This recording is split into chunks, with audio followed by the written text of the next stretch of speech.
We are all here today in hopes to inspire you to make a difference. I came originally from Trinidad and Tobago. My parents originally came to the United States to hopefully give me a better chance.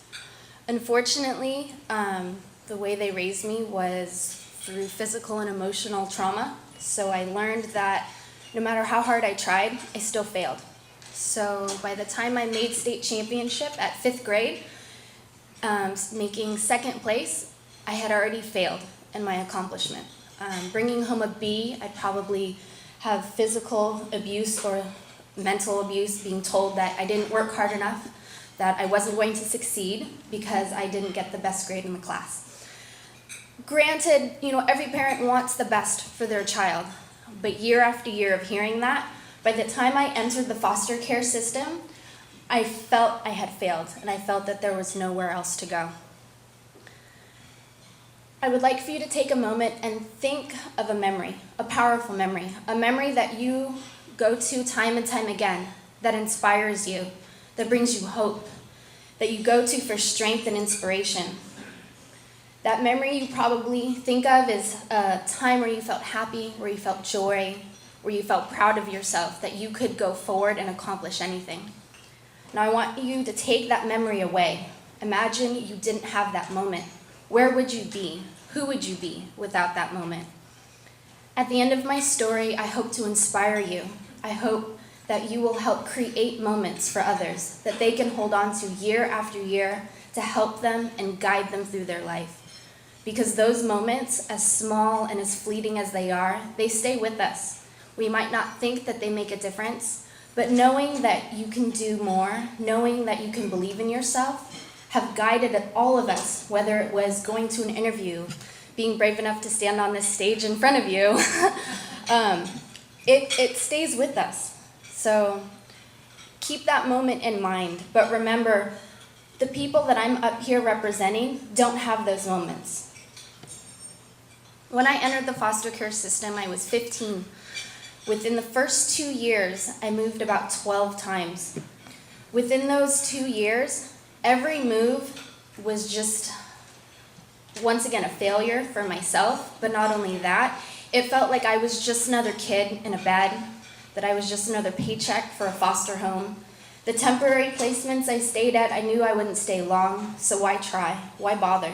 Why even connect with the staff that I figured they're just there to work? The first placement I ever stayed at was an emergency placement. Fortunately, it was with one of Youth Home's placements. However, it was very short. The best memory I had while I stayed there, and to this day, I always think of it because it's the first time I ever saw snow. They took us to a trip, I think it was about 6 of us, up to the snow. It was the first time I had ever been there. Freezing cold. No one told me that snow is not soft.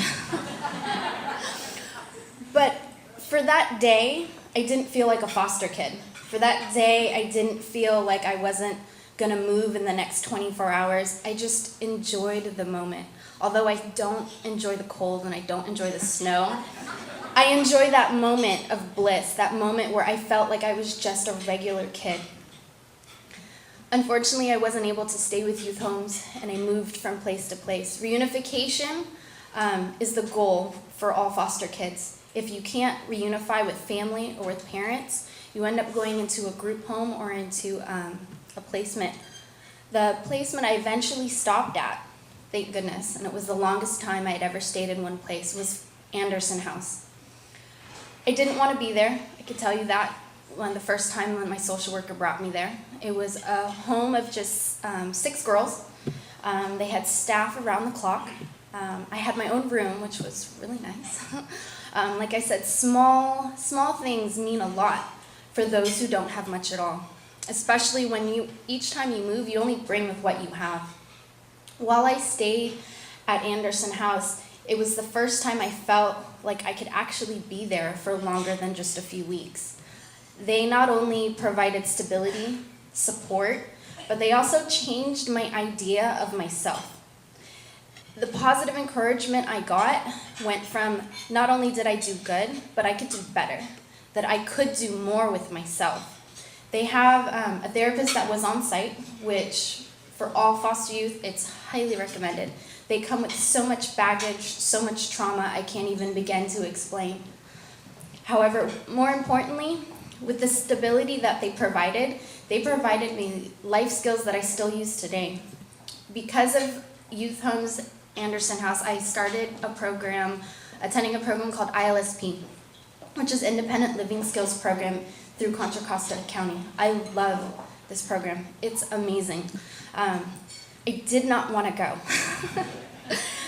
A lot of the other girls told me how horrible it was, that they make you go, that they drop you off, which of course symbolizes abandonment, but it really wasn't that. When I first went, I was scared. Change is hard, and having that negative frame of mind, having the other girls tell me it was something that I wouldn't like, I walked into the room thinking just that. But walking into a room full of youth, that the first question isn't, why did you come out of a van and you all look like you came out of a circus? You all look different. And instead it was, oh, hi, who are you? Like, what do you like to do? Like, no one asks you why you're there. No one asks you why the person sitting next to you is obviously not related to you. And that in itself was empowering.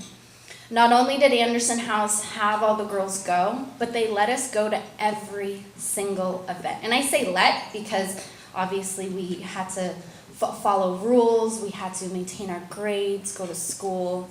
And those skills of doing an action that gives you a positive reaction is incredibly powerful, because I quickly learned through other people's mistakes and my own, if I did my chores, if I went to school, came back on time, I could go on a pass, I could go to ILSP, that the staff would let me not only do something with myself, but they would also encourage me to encourage other youth, because not everyone obviously has the same outlook I had.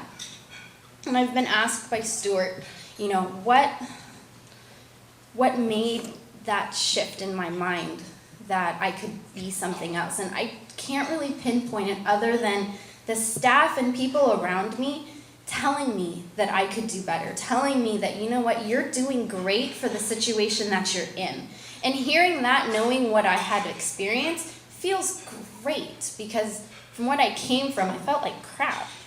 So it was incredibly powerful, incredibly powerful. I eventually went from Anderson House into independent living, which is a program that allows you to stay in an apartment by yourself, which is also another great skill. ILSP supports the youth in opening their own checking account, teaching them independent skills like cooking, how to go to an interview, how to get dressed appropriately. As you all know, some people fail to learn that skill. So, and that's important. It's really important to learn those things. You use them every day. And if you don't experience those lessons, you don't know any better. So through Anderson House and ILSP, I was able to take advantage of the scholarship programs and the college programs, which I quickly learned that people want you to go to school. People will support you to do good, to not only to make achievements in your own life, but to eventually, for myself, be an inspiration for my daughter, who is here quietly watching a movie. I ended up getting tons of scholarships, and I graduated from Contra Costa Community College, Samuel Merritt University, and St. Mary's University.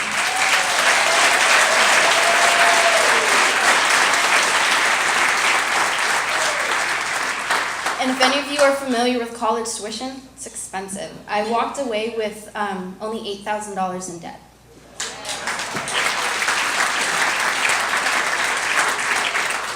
And a lot of the things that I learned, I didn't even realize I did.